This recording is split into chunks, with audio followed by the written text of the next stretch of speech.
Welcome back, everybody. Sorry for the delay again. Just been so busy with work. I just have been just no energy. But I want to get to reading. I want to say thank you for those that keep watching the videos that maybe you haven't seen before. A lot of views are still happening every day, and I'm grateful for it. I'm grateful for you, and I'm glad that there's enough content on my channel to maybe keep it going when I do have breaks that do happen. So somebody said, "Hey, please let's get reading from Here to the Great Unknown and get the book finished." So let's take a little chunk out of it. We were talking about how Lisa still loved Danny so much, and Danny lived with him everywhere basically, and how their life changed after Michael Jackson. They got private chefs, all this other stuff. So we'll finish here. Well, not finish here. We'll start here. My mother had a Gaia-like quality, a mystical intuition. Sometimes it felt like Mother Nature lived through her. One morning, my mom and dad were sitting in the kitchen drinking coffee when two of her friends, Mike and Caroline. Now, we had read this, so I'm just going to catch up a couple paragraphs. This was in the last reading. Mike and Caroline, who she had set up and who were now married and lived with us in the upper house, walked in. "You're pregnant," my mother said to Caroline. Mike and Caroline went white. Caroline was indeed pregnant, but only a few weeks, and they hadn't told anyone. As early as 10 years old, I was talking about past lives. This is Riley. I felt like I'd lived them, could remember them at one point, but I can't remember them anymore. I wish I could. I think that we've lived before, and I feel like the things I remember have something to do with how I died in some other lifetime. I remember when I was young telling people I was on a horse and buggy or in a carriage at a time when there were no cars. They always said I was crazy when I said that, but I didn't raise my own kids to think those kind of things were crazy. Oh, I'm so sorry. I'm so sorry. This is Lisa. Let me start back here so I don't ruin the whole feeling of this. This is Lisa talking. This is right after her daddy died. You know, she was 9 when Elvis passed. As early as 10 years old, I was talking about past lives. I felt like I'd lived them, could remember them at one point, but I couldn't remember them anymore. And I wish I could. I think we've lived before. And I feel like the things I remember have something to do with how I died in some other lifetime. I remember when I was young telling people I was on a horse and buggy or in a carriage at a time when there were no cars. They always thought I was crazy when I said that. But I didn't raise my own kids to think that those kind of things are crazy. My kids would say the wildest stuff as early as 3 years old, and I would just say, "Really? That's cool." I never wanted to say, "That doesn't happen," or "That's not possible," or "You don't know that." I never felt like I had to cut them down like when I was young. So she got cut down. She got cut down by her mom, Priscilla, probably Michael Edwards and other people. Maybe even family members. I don't know. So my wife and I were talking about that the other day. We hadn't read that section together or read it at all. But we kind of talked about how, what's the possibility? What's the possibility that we've lived other lives? You know, and that doesn't discount, there being God, in Christianity, so it doesn't discount the possibilities of that for those that believe in it, that have the faith in it. I've always said there's so much that we don't know. We might think we know it. We can believe, our spirit can believe certain things and feel and know things. I believe that. But, they say we only use 5% of our brain. But then in the Bible, I think it talks about how the wise are foolish and the foolish are wise. Basically, the people that are very super smart, sometimes they don't need God. But those people that feel like they're not smart need God. Or maybe they need God because they recognize the importance of it. Whereas a smart person, they figure they can figure everything out themselves and they don't need a God to help them. It's philosophical stuff there, religious stuff there. We won't get too deep in that, but I just wanted to kind of share that. I've always thought, hey, maybe I was in the Wild West back in the day. Maybe that happened to me. I don't know. And my wife said maybe we were together in a past life. Who knows? Maybe that's what the whole soulmate thing is, that you keep finding the spirit and refining it in a relationship. Maybe. This is Riley speaking now. Both my parents wanted the world to feel magical to us. My mother would hire a Santa Claus to run through our yard on Christmas Eve. My dad would take us fairy hunting in the forest. My mother's bathroom had a secret little garden attached to it. I always thought it looked like a fairy garden, and I told Ben that's what it was. If you ask the fairies for presents, I say, they'll bring them. At the time, he loved to play with my Polly Pocket dolls, and whenever we went into my mom's secret magical garden, he'd ask for a Polly Pocket. One day, I went to the toy store and got him some, and tied them to the trees overnight. Next day, he ran in there and I said, "Look what the fairies brought you." As I got older, I entered that phase where a younger brother is a burden. This is going to be feeling guilty, I'm sure. I was around 11 when I got my first AOL account, and I'd rush up to my mom's computer. See, I'm sorry. I was trying not to yawn, because I yawned so much in the past. Got my first AOL account. I'd rush up to my mom's computer, and I hope I'd gotten an email. One day, Ben joined me and said, "I've gotten a magical potion for you to drink." Well, this was annoying for an 11-year-old girl hoping to get an email. "Go away, I'm busy on my email." "But it's a magical potion," he said. "No, it's not." "Yes, it is. It's going to make you fly." "No, Ben, it's not going to make me fly," I said, though I still did secretly believe that I could fly. I was killing the magic, and I knew it. And he was so sweet, so I said, "Okay, I'll try your magic potion, but it's not going to make me fly. Watch." I took a gulp of it, and I immediately regretted it. Despite having a mouthful of foul liquid, I managed to ask, "What is in my mouth?"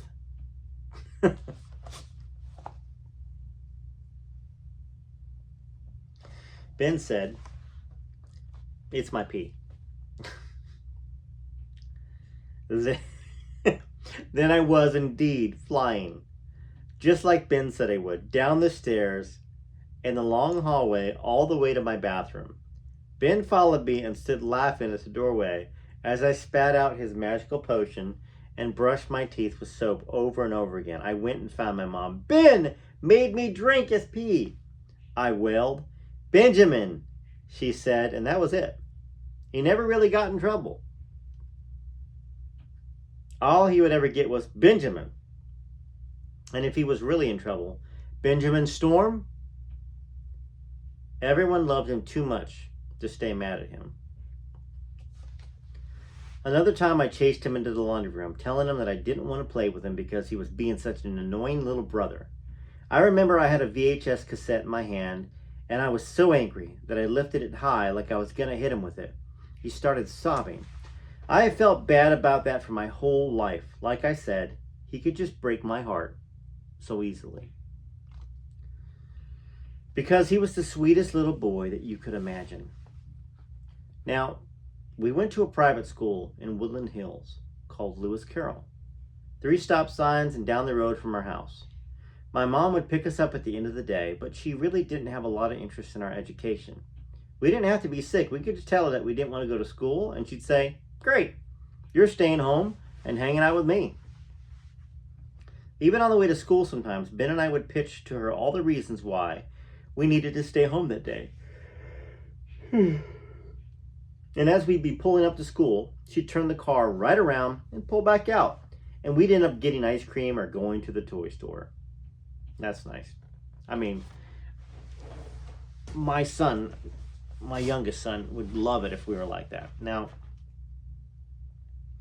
we don't have the finances, in a sense, to, not that it's healthy to, but to take care of our child in a way when he becomes an adult, that if he doesn't have a career, doesn't get a trade, some people care about that, and that's one of the reasons why you send a child to school. You also send them there to hopefully build relationships, friendships, and learn how to deal with conflict.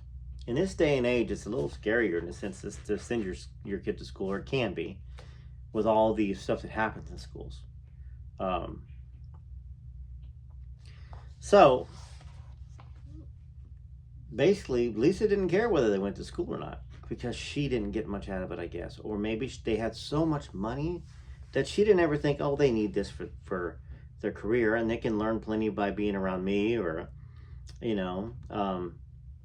What do y'all think about that? I mean, did you have an experience like that as a child? Almost everyone that's my age and older went to school. But some of y'all didn't. And myself, I got good grades in school, but I left school early to sing, to be a singer. Not completely of my own will and volition. I missed too many days, and even though I missed too many days in the first 2 periods of my high school for that year, I had A's in both of them. I had a 98 and a 92, I think, in both classes. English and English Lit, I believe they were. Anyways, they weren't going to graduate me, so I one day I went to the counselor, and they were like, "Sorry, it's California schools.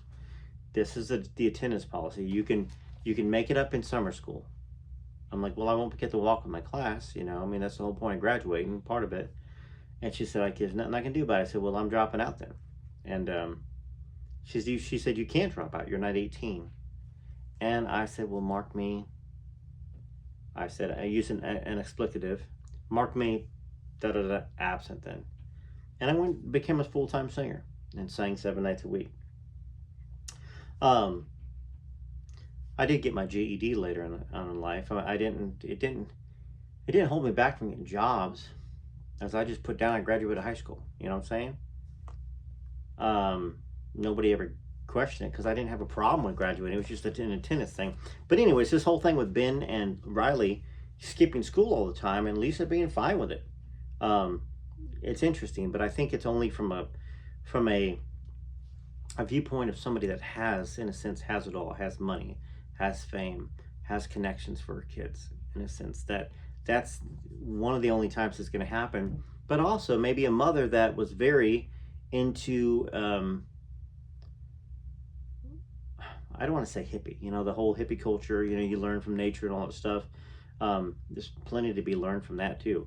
But what do you think about that? I mean, am I off base a little bit talking about that? But I don't disagree with it necessarily, but it can stunt children. I mean, we know what happened to Ben, of course. The pressures and COVID and all that other stuff. I mean, I don't know exactly what happened, in a sense, in his mind.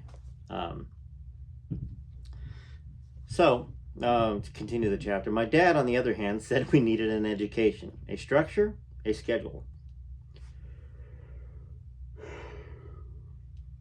But my mom ruled the roost, and if she wanted something, then that's the way it was, says Riley.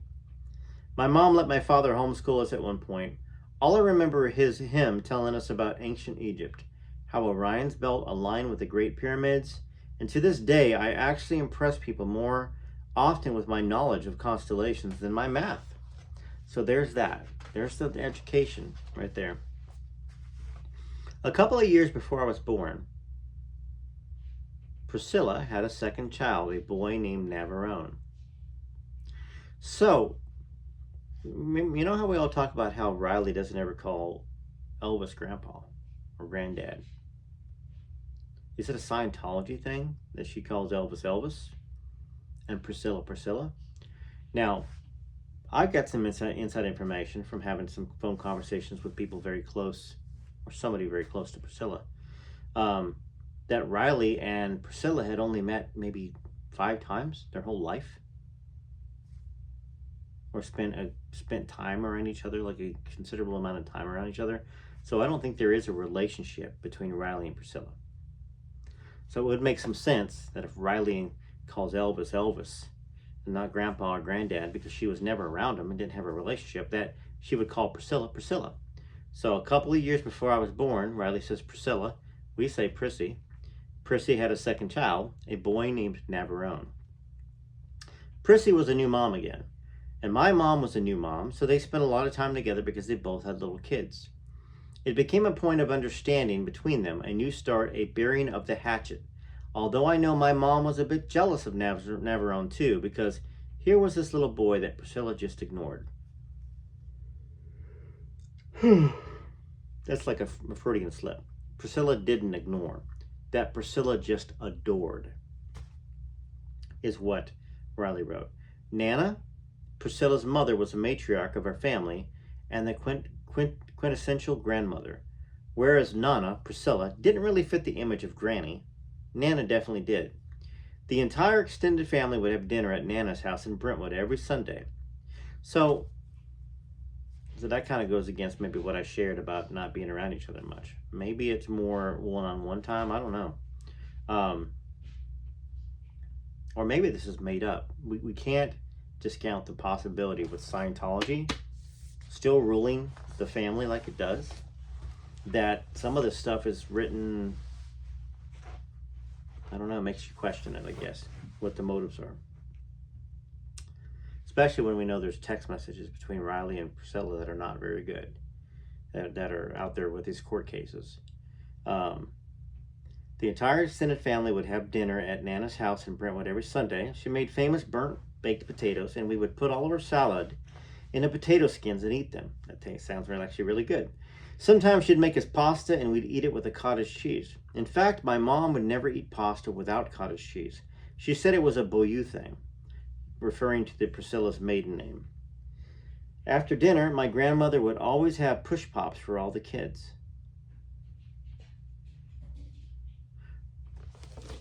My grandmother. She must mean her great-grandmother, the Nana person, Priscilla's mom. I don't know. That's kind of a confusing chapter. I felt lucky we had such a big family with so many cousins. I had loads of cousins. Maybe 20 in all. And we had the best time for so many years. So much fun and joy, so many trips to Hawaii, a normal family, even if we're famous. Cousins are like brothers and sisters, aren't they? How many of y'all had cousins out there or have cousins that you're just as close or closer than your siblings? We'd spend most Thanksgivings at Nona's, and we would often go up to her house in Lake Arrowhead around the holidays, where we would run outside, climbing on boulders, and looking for arrowheads, while the adults drank wine and watched movies. Nona would regularly pick me up, or my mom would drop me at her house. I probably saw Nona once a week at least. Every holiday, every Christmas, every Sunday, we spent them together. Now, I'm wondering here if these trips to Nona's house didn't always have Priscilla at them, or didn't have them at them very often, but Lisa had a relationship with her grandma. And then Riley liked her great-grandma, Nona. Anne, I guess. Anne, which is Priscilla's mom. I don't know. Nona would, okay, so I was dimly aware that my mom and her mom had real issues when my mom was younger. But if you look at family photo albums or home videos, you'd see a very close family. Later in our teen years, Navarone and I'm sorry, I can't stop yelling. Apologies. Sorry, folks. Later on in our teen years, Navarone and I went to the same school, so often I would sleep over at my grandma's so that we could drive to and from school together. He and I became close. I wasn't aware of the full details of my mother's relationship with her mother until much later. For a long time, they let the past be the past so that Priscilla could be a grandmother for us kids. From my point of view, we were a close, normal family, and those Sunday dinners at Nona's went on well into my 20s. There were 2 solid decades where a family felt very normal for me. So maybe I misunderstood. I'm gonna have to go back and look at my notes from that. I always heard that Riley and Priscilla did not have a good relationship, and it's possible that they still don't or still didn't. It's also very possible that there was a cutoff. Like, you can fool kids when they're young, right? Then when you're an adult, you figure things out. So well into my 20s means that maybe 10 years ago it stopped. 12 years ago it stopped. The break that we had between Lisa and her mom, when Lisa figured out that Priscilla was skimming off the top without her knowledge. It's very likely that at that point in time, she hadn't seen her but 3-4 times in that decade, and maybe I just misunderstood what was being told to me. I always so want to get things right, you know what I'm saying?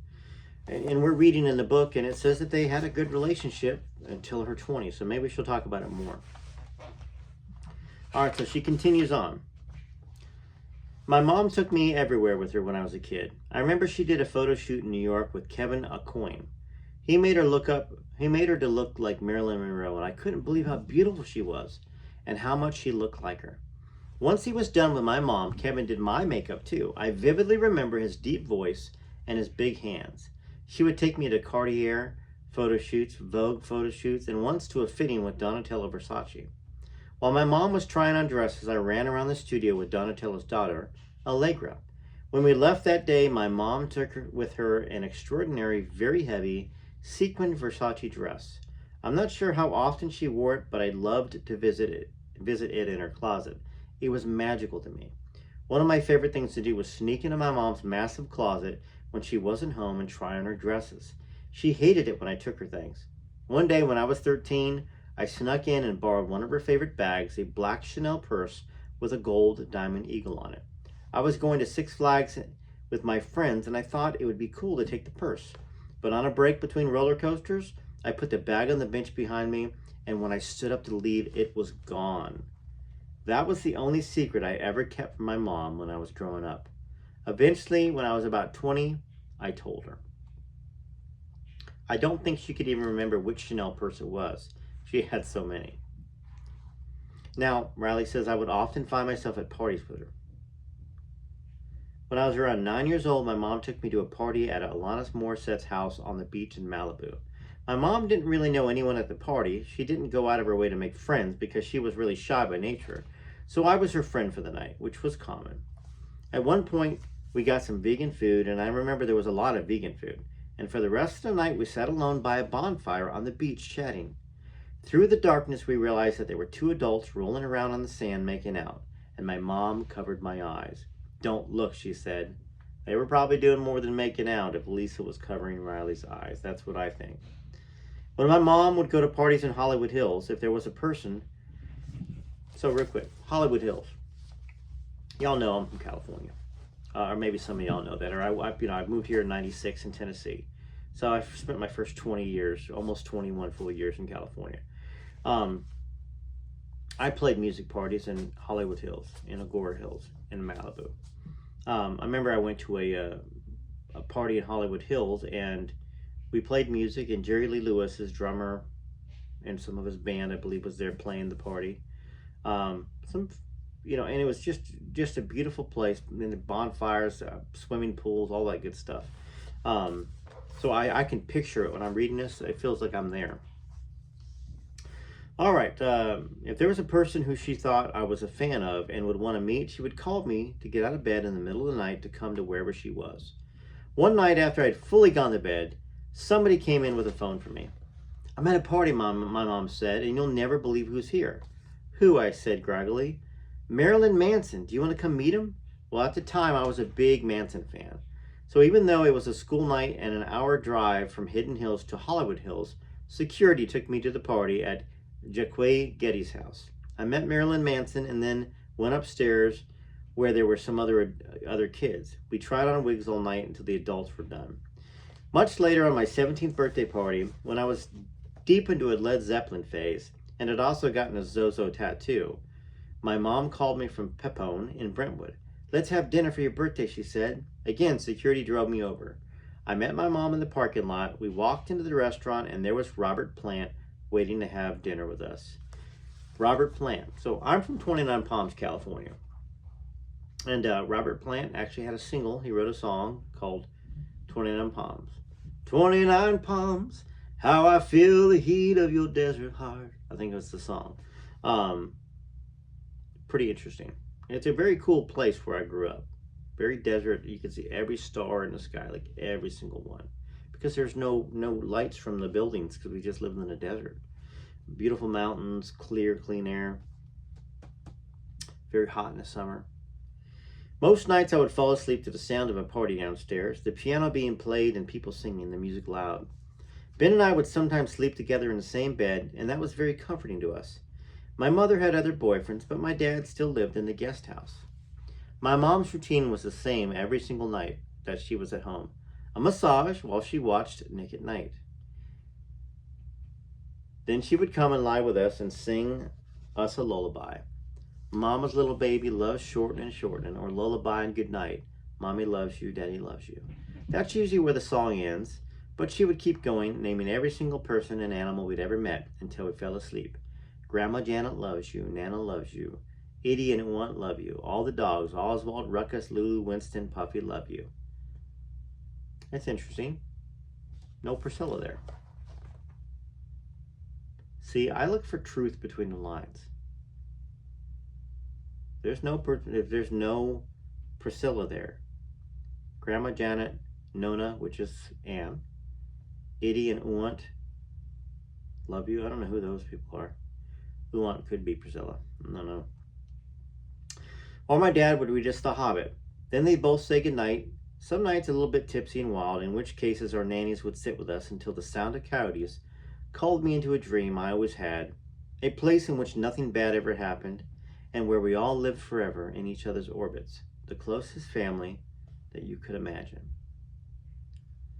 Holidays were a huge deal for my mother. Christmas mornings, we'd find puppies crawling out of stockings. At Easter, we'd get baby chicks and bunnies. For her birthday, she would rent out part of Magic Mountain like her dad had done with Liberty Land in Memphis. She loved roller coasters.